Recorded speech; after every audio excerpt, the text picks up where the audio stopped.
এক গাড়ি চালকের 1 কোটি টাকা জেতা লটারির টিকিট আত্মসাৎ করার অভিযোগ। চাঞ্চল্যকর অভিযোগ উঠল পানিহাটির প্রাক্তন তৃণমূল বিধায়ক নির্মল ঘোষ, তার ছেলে তীর্থঙ্কর ঘোষ ও গ্রেপ্তার হওয়া পানিহাটি পুরসভার 13 নম্বর ওয়ার্ডের তৃণমূল কাউন্সিলর জয়ন্ত দাসের বিরুদ্ধে। ঘটনায় সুশান্ত সরকার নামে এক হোটেল মালিককে গ্রেপ্তার করেছে খড়দা থানার পুলিশ। পুলিশ সূত্রে খবর, ঘটনাটি ঘটে 2024 সালের নভেম্বর মাসে। কল্যাণী এক্সপ্রেসওয়ের ধারে এক হোটেল মালিক সুশান্তর গাড়ি চালাতেন এক ব্যক্তি। তিনি লটারিতে 1 কোটি টাকা জেতেন। তা জানতে পেরে তাকে নির্মল ঘোষের বাড়িতে নিয়ে যান সুশান্ত। সেখানে আগ্নেয়াস্ত্র দেখিয়ে এবং মারধর করে লটারির টিকিটটি কেড়ে নেওয়া হয় বলে অভিযোগ।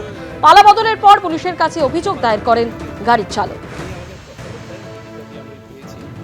আমি 9/11/2024 সালে একটা ডিয়ার লটারি ফার্স্ট প্রাইজ পাই।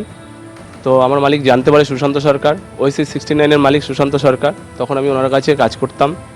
তো কাজ করাতে তারপর উনি যখন জানতে পারে আমাকে নিয়ে নির্মল ঘোষের কাছে যাই। নির্মল ঘোষের কাছে যেয়ে বলে যে আমাকে বলে, তুই এত টাকা নিয়ে কী করবি, দাদার কাছে চল। নির্মল ঘোষের কাছে যাই। নির্মল ঘোষ আমাকে মারধর করে, আমাকে বন্দুক ঠেকায়, বন্দুক ঠেকিয়ে পকেট থেকে টিকিট কেড়ে নেয়। ওনার ছেলে আমাকে গলা টিপে ধরে। আরও তার সঙ্গে ছিল তীর্থঙ্কর ঘোষ। ঠিক আছে, নির্মল ঘোষ আমাকে বন্দুক পর্যন্ত ঠেকায়। বন্দুক ঠেকিয়ে বলছে, তোকে জানে মেরে দেবো, আমাকে তো তোর জানে মেরে দেবো, তোর লাশ গায়েব করে দেবো, তোর লাশ রেল লাইনে ফেলে দেবো। ঠিক ওই লটারির টিকিটটার জন্য, টিকিটটা আমার কাছে কেড়ে নেয়।